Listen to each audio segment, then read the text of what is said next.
नमस्कार सर्व द्राक्ष बागायतदार बंधूंना, मी घनश्याम हेमाडे बोलतोय। आनंद ॲग्रो केअरचा मी संचालक आहे। बागायतदार बंधूंनो, आपण ज्या पद्धतीने डिपिंग करत असतो किंवा डिपिंगसाठी पीएच कमी करणं का गरजेचं आहे किंवा डिपिंगसाठी पीएचचं काय महत्त्व आहे हे आज आपण समजून घेणार आहोत। तर बागायतदार बंधूंनो, बऱ्याच दिवसापासून बऱ्याच वर्षापासून ज्या वेळेसपासून आपण द्राक्षामध्ये प्रॅक्टिस करतोय तर पीएचसाठी आपण जसं की तुमचं सायट्रिक ॲसिड असेल, फॉस्फरिक ॲसिड असेल किंवा बरेचसे अशा गोष्टी आहेत की ज्याच्याने तुमचा पीएच कमी होतो आणि पीएच कमी झाला तर तुमच्या जिब्रेलिक ॲसिडचे रिझल्ट खूप चांगले मिळतात असं म्हटलं जातं आणि ते वास्तविकसुद्धा आहे। पण जर आपण असं बघितलं तर खरोखरच फॉस्फरिक ॲसिडने पीएच तर कमी होतो, पण त्याचे काही साईड इफेक्ट आहेत का, सायट्रिक ॲसिडचे काही साईड इफेक्ट्स आहेत का, हे सुद्धा तेवढंच चेक करणं गरजेचं आहे। आम्ही बऱ्याचशा बागायतदार बंधूंसोबत जेव्हा आम्ही बोललो तर फॉस्फरिक ॲसिडमुळे पीएच कमी होतो पण त्याचा TDS खूप वाढतो, सायट्रिक ॲसिडमुळे आपल्या मण्यांचा जो काही द्राक्षाचा दांडा आहे तो दांडा जाड होतो, अशा बऱ्याचशा बागायतदार बंधूंसोबत आम्ही बोललो तर अशा गोष्टी आमच्या निदर्शनास आल्या। त्यानंतर मग आनंद ॲग्रो केअरने 2009 मध्ये डॉक्टर रिच नावाचं प्रॉडक्ट हे मार्केटमध्ये आणलं आणि डॉक्टर रिच मार्केटमध्ये आणल्यानंतर एकमेव असं आपलं डॉक्टर रिच प्रॉडक्ट आहे की ज्याच्याने पीएच कमी होतो, TDS कमी होतो, EC कमी होतो व 5 pH झाल्यानंतर रेडिश कलरचं म्हणजे पिंक कलरचं द्रावण तयार होतं। आणि पूर्वी ज्यावेळेस आपल्याकडे ESS टेक्नॉलॉजी नव्हती त्यावेळेस आपण काय करत होतो की मॅन्युअली डिपिंग करत होतो आणि मॅन्युअली डिपिंग करत असताना काही भागामध्ये जर आपण मॅन्युअली डिपिंग केली तर त्याचे रिझल्ट्स वेगळे येत होते आणि काही तासानंतर आपण जर मॅन्युअली डिपिंग केली तर त्याचे रिझल्ट्स वेगळे येत होते। जिब्रेलिक ॲसिड तेच होतं, लेबर तोच होता, पाणी तेच होतं, फॉर्म्युलेशन तेच होतं, पण मग रिझल्टमध्ये फरक का?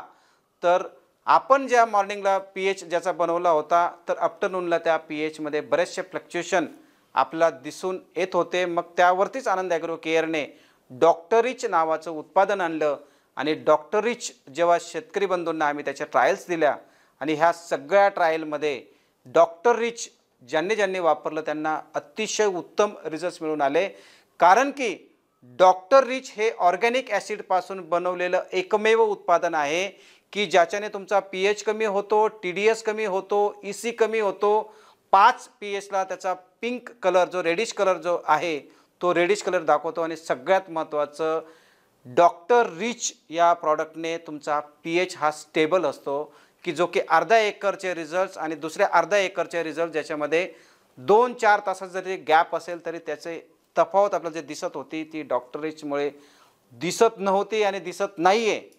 तर हा फरक जो स्टेबिलिटी पीएचचा आहे तो डॉक्टर रिचमुळे दिसून येतो। त्यानंतर गेल्या 10-12 वर्षापूर्वी आपल्या नाशिक इंडस्ट्रीमध्ये ESS टेक्नॉलॉजीचा इम्पोर्ट झाली आणि त्या टेक्नॉलॉजीचा आविष्कार झाला असं आपण म्हणू। तर ESS टेक्नॉलॉजी ज्यावेळेस भारतामध्ये आली तर त्यावेळेस बऱ्याचशा ट्रायल्स त्याच्या घेतल्या गेल्या आणि बऱ्याचशा ESS ज्या कंपन्या आहेत किंवा जे शेतकरी बंधू आहेत त्यांनी असं म्हटलं की ESSमध्ये जर तुम्ही एखादं CPV म्हणजे इफिशियंटसारखं जर तुम्ही CPV वापरत असाल, एखादं साईस्पास सारखं जर तुम्ही बायोस्टिम्युलंट वापरत असाल तर हे जेव्हा जिब्रेलिक ॲसिड असेल असे वेगवेगळे घटक तुम्ही जेव्हा ESSमध्ये वापरतात तर त्याला पीएच कमी करण्याची गरज नाही। पण ह्या सगळ्या शेवटी आनंद ॲग्रो केअर अभ्यास करत असते, वेगवेगळ्या सल्लागार बंधू असतील, हुशार शेतकरी बंधू असतील, रोज काम करणारे शेतकरी बंधू असतील, काही मार्केटमध्ये चांगले काम करणारे इन्फ्लुएन्सर्स असतील, यांच्यासोबत अभ्यास करून आनंद ॲग्रो केअरने याच्यावरती एक विचार केला की समजा आपण ESSचा जर स्टडी केला आणि ESSसाठी जर आपण एका वेगळ्या प्रॉडक्टचा जर आविष्कार केला किंवा एक वेगळं प्रॉडक्ट जर डेव्हलप केलं तर त्या शेतकऱ्याला काय फायदा होऊ शकतो। म्हणून आम्ही जे ESSमध्ये काम करणाऱ्या काही बागायतदार आहेत त्यांच्याकडे आम्ही गेलो आणि आमच्या टीमने त्यांच्याकडे ट्रायल्स घेतल्या। तर बागायतदार बंधूंनो, ज्यावेळेस तुम्ही ESSमध्ये CPV इफिशियंटसारखं CPV वापरत असाल, साईस्पाससारखं बायोस्टिम्युलंट वापरत असाल तर ह्या सगळ्यांनी तुमचा जो पीएच आहे हा पीएच तुमचा 7.5 काही फॉर्म्युलेशनमुळे 8 पर्यंत जातो काही फॉर्म्युलेशनमध्ये 7 पर्यंत जातो. कारण एका एसएसमध्ये 35 किंवा 40 लिटर आपण पाणी घेतो आणि या 40 लिटर पाण्यामध्ये आपण हे सगळे केमिकल्स म्हणजे प्रत्येक डिपिंगला आपण तिप्पट औषधं घेतो. मग त्याच्याने हे तिप्पट 40 लिटरमध्ये वापरल्यामुळे त्यांचा pH हायर साईडला जातो. आणि याच्यावरती आम्ही असा अभ्यास केला आणि काही इंटरनॅशनल नॅशनल जर्नल्स आम्ही वाचले आणि त्याच्यामध्ये एक अभ्यासाअंती आम्हाला लक्षात आलं की जर तुमचा पाण्याचा pH 5च्या आत असेल तर तुमचा जिब्रेलिक ॲसिडचा रिझल्ट अतिशय उत्तम भेटतो. म्हणून जिब्रेलिक ॲसिडचे जर तुम्हाला उत्तम रिझल्ट मिळवायचे असतील तर त्यासाठी तुम्हाला pH कमी करणं गरजेचं आहे. मग आमच्या टेक्निकल टीमने त्याच्यावरती अभ्यास केला आणि अभ्यास करून असं ठरवलं की जर ज्या ठिकाणी ESSमध्ये जर 8 pH जात असेल 7.5 pH जात असेल तो जर pH आपण 5च्या आत आणला आणि इंटरनॅशनल जर्नल व इंटरनॅशनल शास्त्रज्ञांचं म्हणण्यानुसार काही क्लेम्स काही अभ्यास करून व त्यानंतर आपल्या NCR शास्त्रज्ञ जे आपल्या पिजावरती काम करतात तर त्यांचेसुद्धा काही लेख आम्ही वाचले आणि द्राक्ष बागायतदार संघाचे काही लेख आम्ही वाचले आणि त्याच्यामध्ये आमच्या लक्षात असं आलं की जर तुमचा पाण्याचा pH 5च्या आत असेल किंवा बऱ्याचशा ठिकाणी अशी रेंज दाखवली की 6.5च्या आत जर तुमचा pH असेल तर तुमच्या जिब्रेलिक ॲसिडचे रिझल्ट चांगले दिसतात. आता जिब्रेलिक ॲसिडवरती आपण एवढा खर्च करत असू जर आपण इफिशियंटवरती एवढा खर्च करत असू तर आपल्याला त्याचे रिझल्ट्स मिळालेच पाहिजे. मग हे चांगले रिझल्ट येण्यासाठी आनंद ॲग्रो केअरच्या टीमने ESSसाठी डॉक्टर रिच ESS हे उत्पादन बनवलेलं आहे आणि हे उत्पादन तुमच्या फॉर्म्युलेशनचा pH कमी करतं, EC कमी करतं, TDS कमी करतं आणि त्याला स्टेबल ठेवतं. आम्ही अशासुद्धा ट्रायल्स केल्या कारण काही ESS शेतकऱ्यांनी आम्हाला सांगितलं की जर तुमच्या पाण्याचा pHचं ठीक आहे पण पाणी जर हीट झालं तर pHवरती काही इफेक्ट होतो का. तर आम्ही त्याच्यामध्ये टाकून बघितलं व अर्धा तास ते मशीन अर्ध्या एकरमध्ये चालून बघितलं. थोडा पाण्याचा टेम्परेचर वाढलं पण कुठेही pHवरती त्याचा इम्पॅक्ट झाला नाही. तसंच त्याने pH काय केला स्टेबल ठेवला.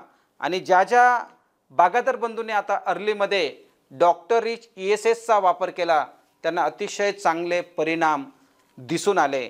कारण हे फक्त एका एकरासाठी 50 mlची बॉटल बनवलेली आहे आणि त्याच्यामध्ये सुद्धा सर्व ऑर्गॅनिक ॲसिड्स वापरलेले आहेत.